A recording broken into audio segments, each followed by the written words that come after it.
All right, everybody, welcome in here.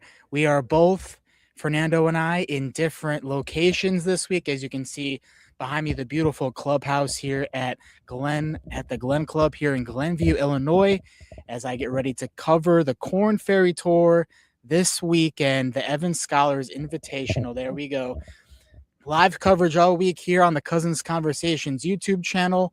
I came last night to get my credential, and I got to meet Doc Redman on the practice green, the number Let's one go. player on the tour right now. He just needs one more win, Fernando, and he gets his PGA Tour card back. So that's exciting news there, and maybe he'll come on the podcast as Amazing. well. But I don't want to tease anything crazy there. But he did say that he might be interested in coming on, Fernando. So that's very exciting. This is going to be a fun week here. Yes, man, finally. I mean, obviously we have some great guests, but to have Rock here would be incredible. I met him once, as we said last week, with the tournament director Chris Montagano, how I volunteered in Cabo, and he gave me a signed autograph after being the standard bearer for him. He's such a nice guy, and it would be great to see him back on top on the tour again. I told him that story last night. You said I got the wrong location, but he still thought it was fun. So that's all that matters. He said he gave me he signed me a glove in Cancun. That's all right. I think he knew what I was trying to say, but that's all right. So, but look forward. Hopefully Doc gets his third win this week, and we see him on the PGA Tour coming up here this summer. So I hope that he does, and the tee times are out as well. Fernando, I'm excited because our guy Blades Brown is here. He'll be teeing it up, Yeah. and the tee time right after his too. Your guy Carlos Ortiz's brother Alvaro, who's already won on the Korn Ferry as well this year. So some fun golf. That's who I'll be walking with tomorrow. I'm really excited for that. Yeah, man, Blades is a phenom, and obviously he's gonna make it to the PGA Tour one day, sooner rather than later. And Alvaro, man, I remember I was at LIV Mayacoba a few years ago, following Carlos, and suddenly I started hearing Carlos's voice behind me walking in the gallery, and I was like, "What's going on?" I'm looking at him hitting his second shot on the fairway, and I looked back, and it was his brother Alvaro who won the U.S. Amateur, and obviously very excited for him. He's now currently in the tied for no, he's in the 17th position on the Korn Ferry Tour leaderboard for the whole season, and the top 20 make it directly to the PGA Tour. So he just needs a couple more solid starts, and hopefully this week he gets it done. He's right there as well. And if you talk about former champions too, you can go back and watch your interview here on the Cousins Conversations YouTube channel with tournament director Chris Montagano. I'm talking about Scottie Scheffler, Cam Young, Harry Hall, Johnny Kiefer. I mean, these are all guys who are stars on the PGA Tour and the number one golfer in the world. So, Fernando, I think I might see the next great PGA Tour golfer out here. Yeah, totally. I mean, this was Scottie Scheffler's first win as a pro, Yeah, so we have to be on the lookout this week. And I mean, obviously there were some signs of Scottie before that win. He won everything as an amateur too, but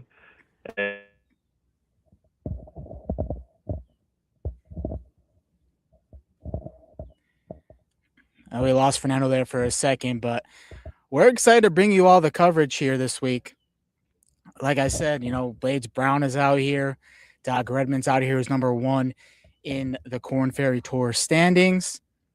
So it's fun to be out here. This is the first time that we'll be out here covering for the Cousins Conversations YouTube channel and the Tap and Eagle podcast. So historic moment here for the YouTube channel and for the podcast, and excited to bring you all the action this week. We'll try to get Fernando back in here. He has some issues connecting. He was playing golf as well. We know his journey through golf this year, trying to qualify out there in Mexico. So we hope to have him back here in a second, but I'm excited to bring you all the coverage this week. I've walked a couple of the holes so far. I walked number 1. I walked number 18. There's some cool holes between like 2 and 6 and 5 and 4 and 17. You can all see pretty easily out here as well. And if you're in the Chicagoland area, I mean, it's only 15 miles out of town here in Glenview at the Glen Club. They played this tournament since 2019. And like we said, Scottie Scheffler's won this thing. Cam Young's won this thing. So you can see the next best golfer out here. And if you want to come out here this weekend, I suggest that you should go ahead and come out because it is free admission. And they only ask that you give a small donation to the Evans Scholars Invitational, named after Chick Evans, and everything that Evans Scholars does with caddies in America and giving out free scholarships and things like that to caddies to go to college. And I know one of my friends benefited from that program as well, going to Marquette with that program. So it's a great program and fun to be around a golf tournament this week. In my former local news days, I used to cover the John Deere Classic, and the last couple of years before that, I also went out to the 3M Open as well. So excited to be back out at a golf tournament and be right in my backyard here as the Korn Ferry Tour is in the area. Doc Redman, number one in the total points right now, as we talked about, and he just needs one more win, and he will get his PGA Tour card. We love to see that. Fernando has met him before. He's a good guy. Met him out here at the putting green yesterday when I came to pick up my credential. So hopefully we can get Fernando back in here at some point. But I will keep going and get this thing going. Fernando just had some issues because he was coming back from a tournament and in his car. So we will get back to him in a second here. But make sure you get out here to the Glen Club this weekend and watch the golf. It's free, so you have no excuses if you're at home. You have no excuses to come out here and watch the golf and have a good time and enjoy some of the future faces of golf at the Glen Club here. The Evans Scholars Invitational on the Korn Ferry Tour. This has been going on since 2019. And if you're going to check it, if you want to know more information about the tournament, we'll have it in the comment section below here after the episode. And also, feel free to go and back on the Cousins Conversations YouTube channel and check out that interview with tournament director Chris Montagano. We interviewed him last week to talk about all the things going on with the tournament, with the Evans Scholars, some of the big names in the field, and all those things. So excited to bring you those this week. It should be a fun week of golf here at the Glen Club. We appreciate you all tuning in here to this live episode. I am right here at the Glen Club with the clubhouse behind me, and I'm excited. Tomorrow, some of the tee times are out. I'll be following Blades Brown, who we talked about on this podcast a lot. He right now has special membership for the PGA Tour, so he's been going back and forth between the PGA Tour and the Korn Ferry since he finished top 20 at the Byron Nelson earlier this year. He was playing in the PGA Tour Punta Cana event last week, but now he's here playing on the Korn Ferry, so it might be cool to see him out here, only 18 years old. Great story with him. I told you about Doc Redman, Alvaro Ortiz, who Fernando likes. Carlos Ortiz, his brother from the LIV Tour. He won the U.S. Amateur, and he's already won once out here on the Korn Ferry Tour. So those are some golfers to watch here this weekend. Johnny Kiefer won this last year, and he was in the Open Championship this last week. So I'm excited to see if whoever wins this tournament, what happens as they go on to the next one. And Fernando is back with me here from his car. The dedication on site. We're good to go. All right, so we talked about the Korn Ferry. We're excited for Alvaro Ortiz. We're excited for Blades Brown. We're excited for Doc Redman. But you have some other golfers you're watching too this week, and Fernando, let us know who you're looking forward to watching. Yeah, I mean, I've been very impressed with Justin Hastings. I mean, he won the LAC recently, the Latin American Amateur Championship, and he actually played great at the majors. I think he's ready for the big leagues. And I mean, obviously, I was rooting for the Mexicans at the last lag, but he played amazing. And of course, I actually have played in Buenos Aires in El Pilar Golf Club. It's a tremendous layout by Pete Dye, and not so easy to get around, but at least I beat the Argentinians that I played with that day. So I'm walking on golf courses today. I walked a little bit of the Glen Club. I walked 18. I walked 1, 2, 3, 4. Cut over to 7 and 17. So I've seen some of the course here, but I know what the reason we're doing this on Wednesday here is because you were playing some golf too, Fernando. So and people want to know about your how your golf career is going. So fill us in here real quick on your golf career and how things are going with you right now, man. Yeah, man. I mean, I played a mini tour this week at Leon, Guanajuato. It's in the center of Mexico in a course called Hacienda de Leon, and I missed the top 10 by one shot. So it was a bit bittersweet, but at least I made six birdies. So, I mean, I didn't know the course beforehand, so it was a fun walk. Impressive nonetheless. We're always impressed with Fernando and come up just short, but now you have some motivation going forward now, don't you? Yeah, I just gotta build on it. I played well yesterday, made another six birdies, but just gotta make more birdies and less bogeys. My friend actually landed me. I borrowed from him a Garmin R10 monitor, launch monitor. So I hope that can help my lessons and my game to the take it to the next level. There we go. The determination that we love. And maybe, Fernando, you can be the next Ryan Fox and win a major at 39 years old. He's the oldest major champion since Henrik Stenson in 2016. Ryan Fox, I mean, he was absolutely clutch down the stretch, Fernando.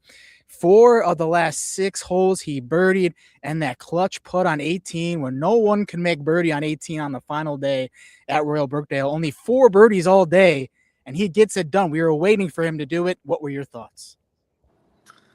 Man, amazing! I was watching it as I gave a lesson here, Querétaro, and it was incredible, man. The Open always provides the most anticipated finish with that 18-hole grandstand, which, as we have seen personally, is amazing. So big, so grand, and but that clubhouse is actually the prettiest clubhouse I've seen in a golf course. It's very Art Deco. But going back to Foxy, like you said, he's a definition of resilience. He was the rookie of the year on the PGA Tour at 37, and he's always shown that he's very clutch down the stretch. And this week it was no different. I knew once he was in contention, he was not gonna let go of it, and obviously a bit bummed by Sam Burns and Cameron Young that had it on the end. But the fact that he just gets up and hits it, and he takes like less than 10 seconds to make it with that confidence, and he looks like such a nice guy. He's like a bullfighter. He looks like John Ram in a way, but tremendous character and such a nut swing, man. Like he takes it on the backswing so steep, but he's like he bends he side bends a lot, just like Joaquin Niemann on the downswing, and tons of power. But the putting for me was the most important part of this performance. He was relentless. He birdied 16, even though he par 17, then he birdied 18 with such tremendous iron shots.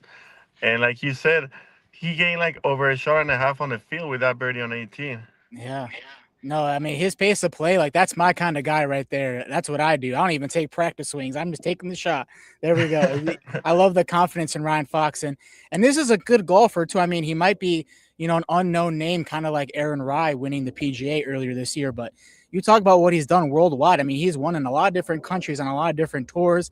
I think I saw 5 wins on the DP World Tour. He won on the Australia Asian Tour as well. So this is a good golfer that we're talking about, and he also said he will enjoy some wine as well, drinking out of the claret jug. That's a fun trophy because you get to keep that for the whole year. Yeah, I think he looks like he can down 50 beers in one day. But fair enough. I wouldn't. I don't know. I don't know if I would drink out of the claret jug, but I would definitely celebrate a lot. And Foxy has. He's from New Zealand. He's a Kiwi character, just like our friends that we met at the Open 10 years Mm-hmm. ago. We should get them on the podcast after this week.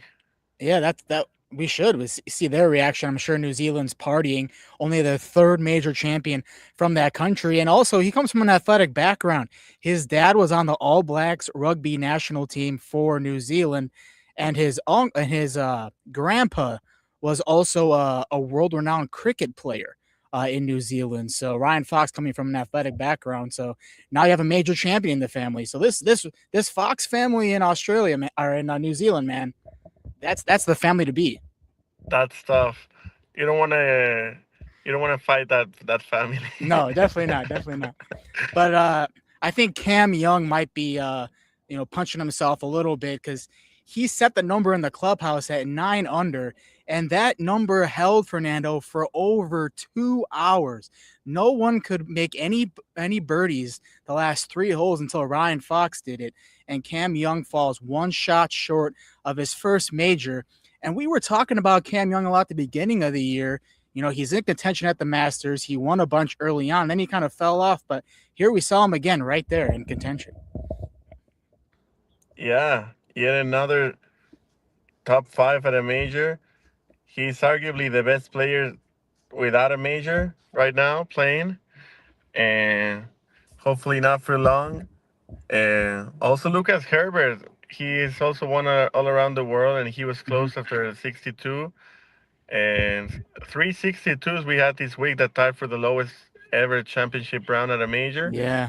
But Cam Young bogeyed 18, man. That sepulted him right there. Yeah, that would have been crazy to see a Ryan Fox Cam Young playoff. That would have been fun to see that, but instead, Because it's three holes at the Open, the playoff. yeah, that would have been fun. That would have been real fun, but we did not get that. We get Ryan Fox as the champion. And how about same old song with Scottie Scheffler, a top four finish, and Sam Burns as well. We saw how close he was at the U.S. Open and the Masters as well, just like Scottie.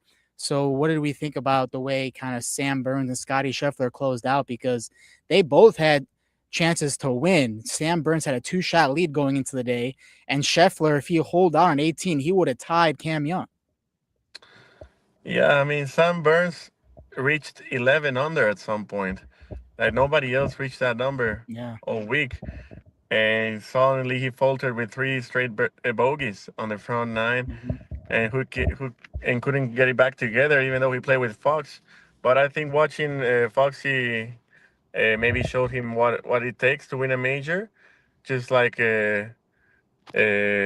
Scotty has seen other players win a major before him, and Scotty, man, his Tito Green play was amazing. I mean, I was watching him the most this week, and he just hit iron shot after iron shot after iron shot after iron shot, and just couldn't make anything on the greens. It was incredible to watch. Like it made no sense because he has the best caddy in the world with Ted Scott, but they just couldn't figure out the greens, or I don't know what was happening, what was Yeah. going on. But that's golf. That's what Brad Faxon says about putting. He's been coaching Rory on the greens the last few years, and he says like it doesn't matter if it goes in or not. You just gotta focus on the process. That it's a good putt.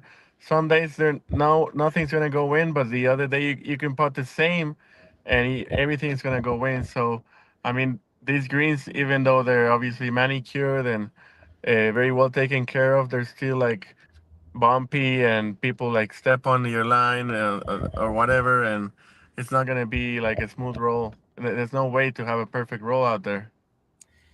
Yeah, Scotty, it's kind of been the same story with just the putting this year. He's missing a lot of putts shorts. We was short. We saw that in the U.S. Open as well, and he really couldn't get anything going. We saw the same thing here at the Open, where it was a little too much, too late from Scotty. Now let's get into the big story of the week. How about this, Fernando? Bryson DeChambeau's 2-shot penalty, and people were out here talking about this week, and a lot of Bryson was getting a lot of hate with this for his 2-shot penalty. We had Golf Channel coming out here, Brandel Chambly saying he pretty much did everything but lie in the grass, and we had Johnson Wagner go off about it. I mean, these we already know some of these media, some of them they're anti-Liv and anti-Bryson. We can say that. And obviously Brandel Chambly took it a little too far. I think a lot of people lost respect for him this week by saying this. Um, and yes, I will say that Bryson didn't handle it very well, almost threatening to not play the third round. But I understand it. I understand it because it's not a good precedent that the officials set, almost targeting him, because there is a integrity in the game that he says, if he doesn't do it, then he didn't do it. And that's the kind of the integrity of the game. And also, there was a report out there too, Fernando, that somebody actually called in because they saw it and reported to the officials, which I guess is against the rules. So what was your take on all of this? Because people are saying it's a penalty and he was egregious in there, and you couldn't even tell because there was no angle of the path of the swing to the ball. But what was your take on this? Yeah, man. To me, there are no coincidences in this world, and the timing is just too much. I mean, Bryson is the standard bearer of the LIV Tour. He's trying to keep it alive, trying to get people to pour financially into it. Obviously, the only real threat that the PGA Tour has, because now they're allied with the DP World Tour and now the Asian Tour, which was a feeder tour for LIV. So everything is going against LIV right now, and the PGA Tour is just like trying to kill it once it's in the floor, and to see them going against Bryson not only outside the field but inside the course was tough to watch, man. Like, what's the need? What's the point? Like, I think they can win fairly. They don't need to do these things. Like, just with Joaquin Niemann at the U.S. Open, it's the same. They penalized him 2 shots for throwing a club when everybody has thrown clubs and nobody has ever been penalized just because he's on live, and that's the truth. And Yeah. it's a bit sad that the game has come to this point. Obviously, we want to respect the game, but it's like. I mean, I don't judge them. Everybody's human. I mean, I just watched The Odyssey, and Christopher Nolan talks about this. I saw that in the original poem by Homer, the Odysseus has no conscience. Like, he doesn't feel any guilt about anything. But in this film, Matt Damon has a lot of conscience about what he's done in the past, and I'm sure Bryson has a conscience too, and he wouldn't do this. He wouldn't risk to do this in front of the cameras, in front of the world, and Yeah. especially in front of him, because this game has given so much to him. Why would he disrespect it? Makes no sense. I don't think Bryson cheated. I think the penalty was unfair, and it was totally like, how do you say, like, fabricated. Like, they Mhm. saw the opportunity to kick him while he's down. 100%. And just look at what the other players, other than Rory, we'll get to Rory in a second, but what Scotty was saying, what Max Homo was saying, that they both know Bryson really well and he wouldn't cheat the game. So you have two other great players on tour right there, even saying that Bryson DeChambeau is not a cheater, wouldn't do anything. And Russell Henley also brought up a good point too, that Russell Henley was like, shoot, I mean, if I'm out there, I don't have cameras on me. I could probably get away with that if I'm not Bryson DeChambeau. But everybody and all that is watching Bryson, and he's all for the kids. I know he got criticism as well for not talking to the media, but he was high fiving kids and doing all that, and the media is against him. So why would he want to talk to the media? Yeah, definitely on Bryson's side on this one, but it's not about sides, and that's the problem. Like, obviously, if you have a monopoly in an industry and somebody's trying to make it not a monopoly, it's gonna cause like a lot of altercations. But inside the tournament, I mean, it should at least be fair once they're playing. Well, Bryson, I have one thing to say to you. If you're watching this, we love you, and we'd love to interview you. We will not be biased, and we are not anti-live. So there we go. We would love to have you on the show, Bryson. But let's get to somebody who is becoming the most unlikable golfer in the world right now, Rory McIlroy, where he said he was no longer enthused by the PGA Tour. The face of the PGA Tour is no longer enthused by the PGA Tour. As we know, he's already going to fall short of the minimum number of events to keep his card, but he got a special exemption by the PGA Tour to keep his card.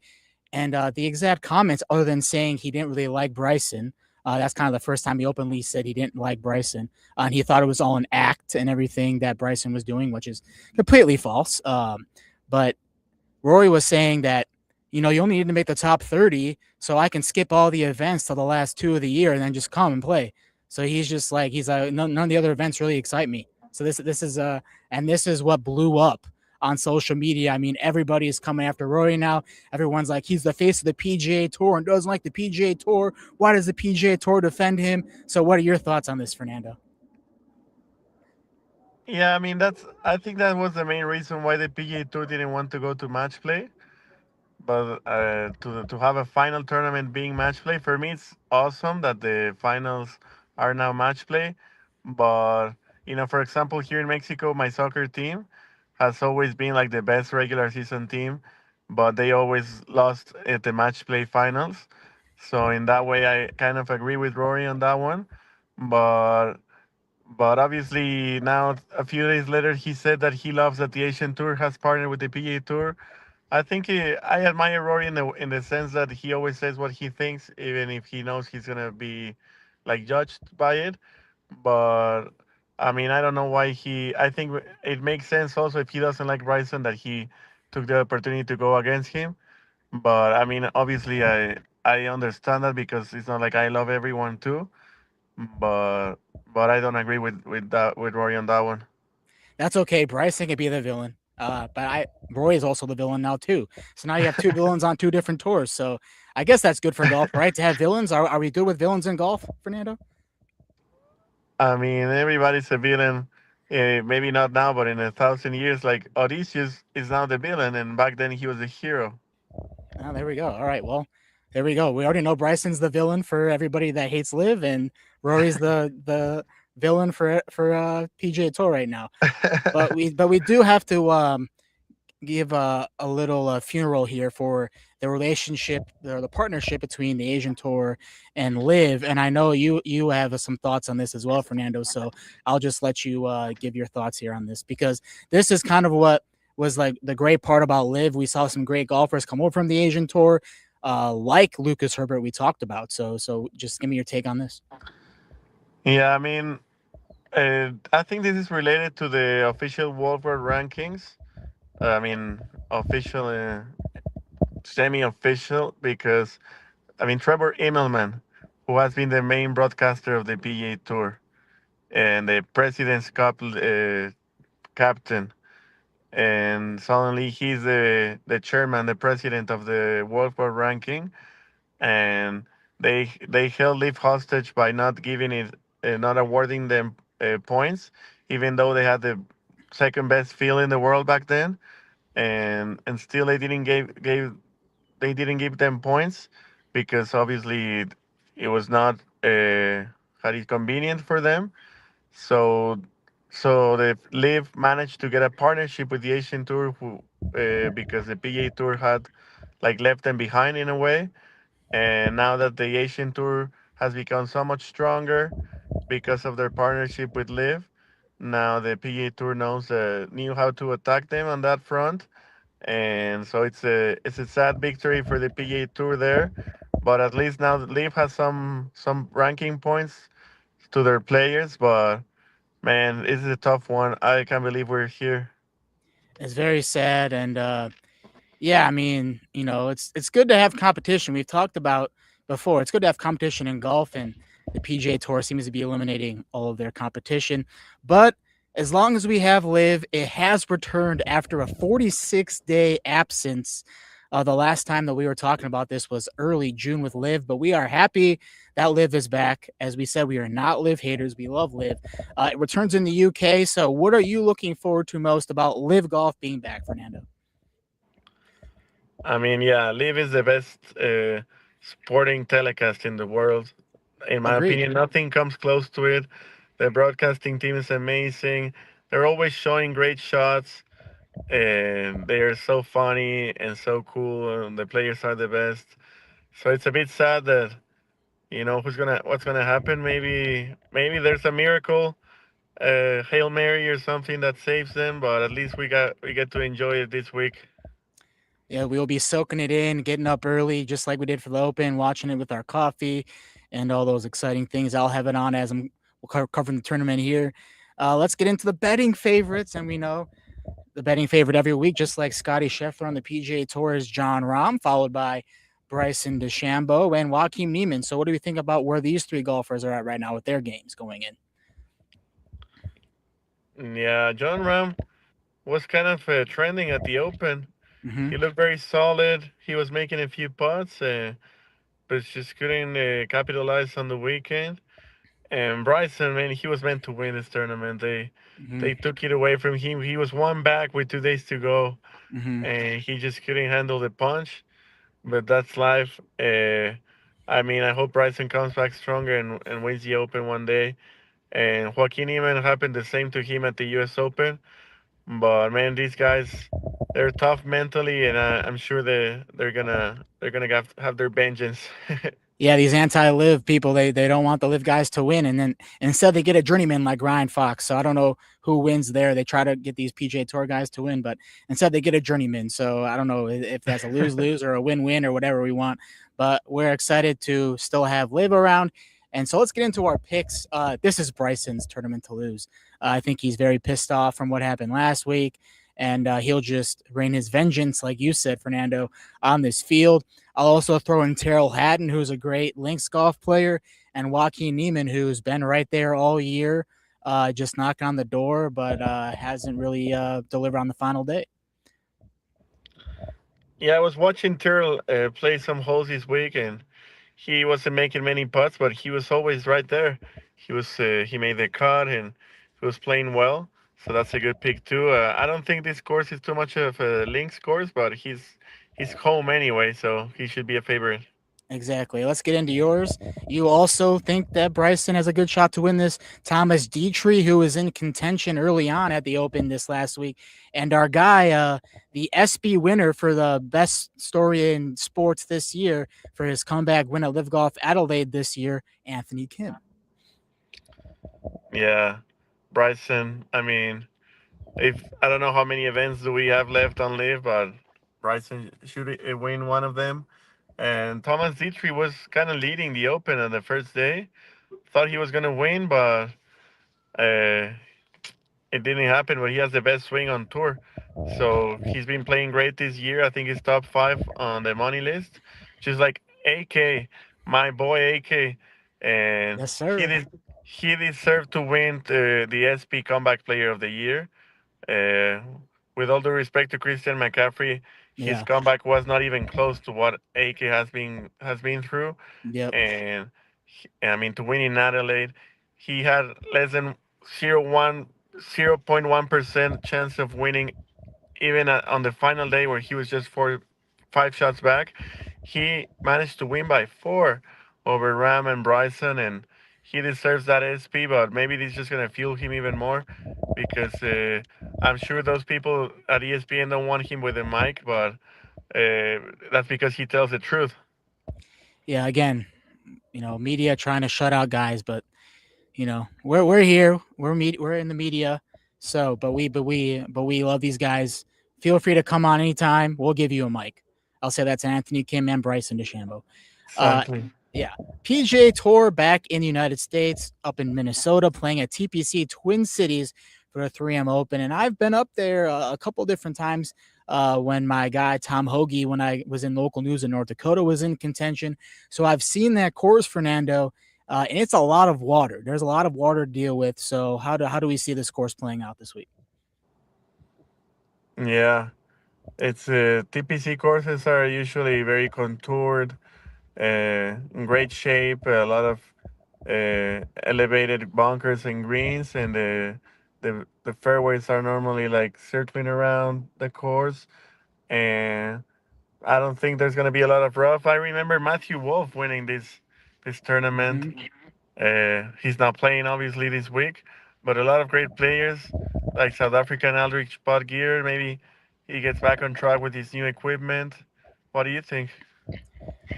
Well, I think Scottie Scheffler being in the field, I think we probably see Scottie win.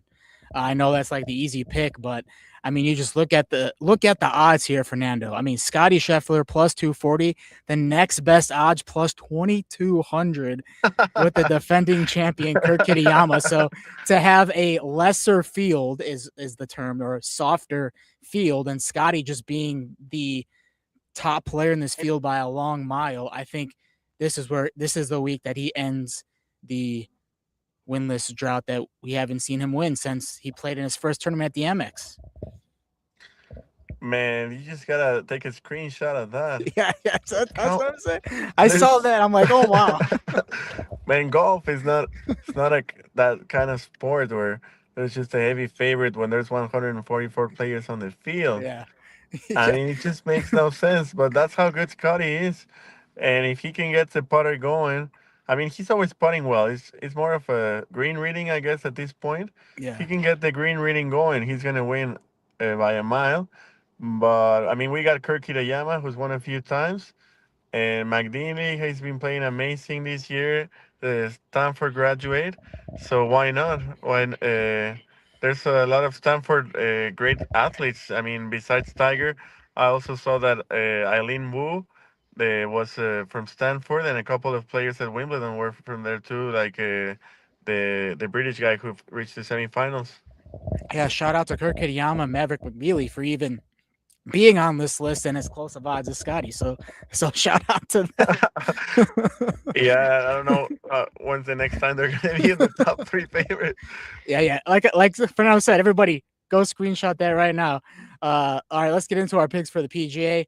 I'm going Scotty. Like I said, with this field, I think he's ready to win. He's ready to dominate back on United States home soil.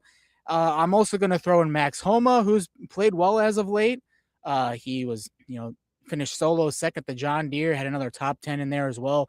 Tom Kim, I'm throwing him in there as well. He's playing well. He won the Scottish Open, and while he missed the cut, the Open Championship, I think he had enough time to come back, get himself acclimated back to the time zone, and he's played well at this course as well. And then I know we're only supposed to pick three, but I'm going to throw a little bit of a dark horse in there. We saw him win a lot at the beginning of this year on the DP World Tour, and now just like our guy Blades Brown, he has special exemption on the PGA Tour for the rest of the season. The South African Casey Jarvis, I think he could go out there and surprise some people, and he just finished in the top 10 at the Open as well. Yeah, he shot 66 on the last day. All South Africans have such a beautiful rhythm of the swings in Cerny Els and Gary Player and so many others.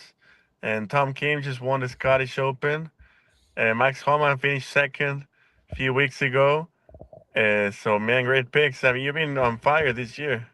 I know, but I'm going to say right now, nobody bet on Scotty because you won't win any money unless you bet him to win. But if you do like top five or top 10, it's still negative 160 for a top five from him. So you're not going to win any money with Scotty this weekend. So if you want to throw some money on Homa, Tom Kim, and Casey Jarvis. Those are all good odds for you. Just a betting note for people. Yeah, that's a good note. I mean, unless you bet him to win by more than 10 shots. Let's get to your picks. Lucas Glover, I mean, he's showing us that, I'm 37, but who cares? I'm going to be in contention literally every week these last couple of weeks on the PGA Tour. Almost won the John Deere Classic at 37. And then another one of our favorites from when we were kids with the spider stance, reading his putts, Camilo Villegas, and one of the young guns who we haven't really seen get it going on the PGA Tour, but maybe this will be his week. You're saying it, Gordon Sargent. Yeah, one of my friends bet on him last week to win Punta Cana, and he was leading at some point. Oh, wow. So he's already there. And Camilo won here, almost won here in Cabo and won in Bermuda a few years ago. And actually thought of him because uh, I remember a few years ago, maybe like 10 years ago, somebody called in because he had signed the wrong scorecard because on some hole he Dang. hit like an approach shot close to the hole, and he like kind of like hit it fat, and the ball came rolling back towards him. But when the ball was rolling back, he moved the diva that he had made with his swing. He kind of like moved it out of the way, and his ball would have like rolled near that divot or whatever. Mm-hmm. Somebody called in and like they actually disqualified him from that tournament. But What is that's this, when they Bryson changed the DeChambeau out rule. here? What is That's this? when they changed the rule. Like you said, that's not legal anymore. Yeah. Well, this is And Bryson look, DeChambeau behavior out here. Come on. and Lucas Glover, he's fantastic. Yeah. He's been putting amazing with the broomstick. Obviously missed a short putt to win the John Deere, but I think that was more of the pressure than Mm-hmm. what something else. And the way he strikes the ball, I wouldn't be surprised to if he wins and hopefully makes the President's Cup because he deserves it. Yeah, former U.S. Open champion. You're never too old to win in golf, as we've seen this year. We did forget. I did forget to bring that up. That this would not happen for Bryson either. The shot on 17, where Scotty got the free relief for TIO, where they said that on his shot he either hit it in like a hospitality tent or like a volunteer tent, and they gave him a free relief, and then they found his ball, so it ended up not being a TIO. I mean, Bryson does not get that behavior. Am I right, Fernando? Bryson would have gotten disqualified for Yeah, that. yeah, he would have got this It'll on be the like spot, on the you have spot. to leave the premises. Anyway, that's enough of us defending Bryson out here for this week. We're having a fun start to the week here at the Glen Club for the Evans Scholar Invitational on the Korn Ferry Tour. Excited to bring you coverage from this week. So if you're finding us for the first time, make sure you subscribe to the channel to see all the coverage here this weekend, and tune back in with us every week here on Tap and Eagle. It's been a fun week, Fernando. The major season is over, but we're still talking about golf. We still have a lot more golf left, including the FedEx Cup playoffs. So we are excited to, for the first time, be credentialed for a golf tournament. And will just be one of many going forward, Fernando, as we become big in the world of YouTube and golf podcasts. Let's go, man. Congratulations. Let's keep it going. And we also have the President's Cup still ahead of us. Oh, that was the volunteer that I just met. I walked with him on the course. He was saying, "What's up?" Oh, nice. He told me a good story. We can have a little quick story before we head out. He was Sure. telling me back in 2021 when Cam Young won the seventh hole here. They have the long drive competition, and he said that Cam Young blew away the competition. He had the longest drive by like 80, 90 yards. No And way. yeah, and in the first round, and no one beat it the rest of the weekend. Like he said this in the first round, only his first time playing the seventh hole when he went on to win in 2021. And so then the next day he comes back to the same volunteer, Tom, who was just saying what up, cuz to me in the background, because I talked to him about our podcast and he said he will subscribe. So Tom, I hope you are watching this when you get home after you say what's up. But he told me that the next day, the second round, when Cam Young came back, he said to him, are you about to hit another hellacious seed, about to hit another bomb out here? And Cam Young started laughing. And then at the end of it, when he won on Sunday, he went to meet up Cam Young, the volunteer at Tom, and he got a picture with him, and Cam remembered him from that hole. So just tells you how good of a guy Cam Young is. Yeah, such a likable guy. But I also remember a story from Will Salvatore that he said that back in the day, the only thing he wouldn't try is to outdrive Cam Young. That's like that's his no. Yeah. Well, we hope Will Salvatore actually he starts to recover from his injuries. He was a fun player when he was playing well. So we wish Zalatoris the best recovery. We love Cam Young. We're about to see the next great face of the game of golf win this weekend here. We talked about Scotty's one, Cam Young's one, Johnny Kiefer, Harry Hall, all these guys out here. We'll see who the next best one is. Make sure you subscribe for all the coverage here this weekend that I'll bring you here from the Glen Club. I'll be following Blades Brown and Alvaro Ortiz tomorrow. I know Fernando's excited about that. We love Blades Brown. So make sure you hit that subscribe button. You're finding us for the first time, and come back with us on Tuesday too. We'll talk about all of it. Tuesday or Wednesday, whatever day we decide, but we'll let you know. Exactly. See you soon and have fun out there, man. We'll do. All right, Fernando. We look forward to talking again next week, buddy. Thanks, man. All right. Peace out. Have a good week, everybody. Peace.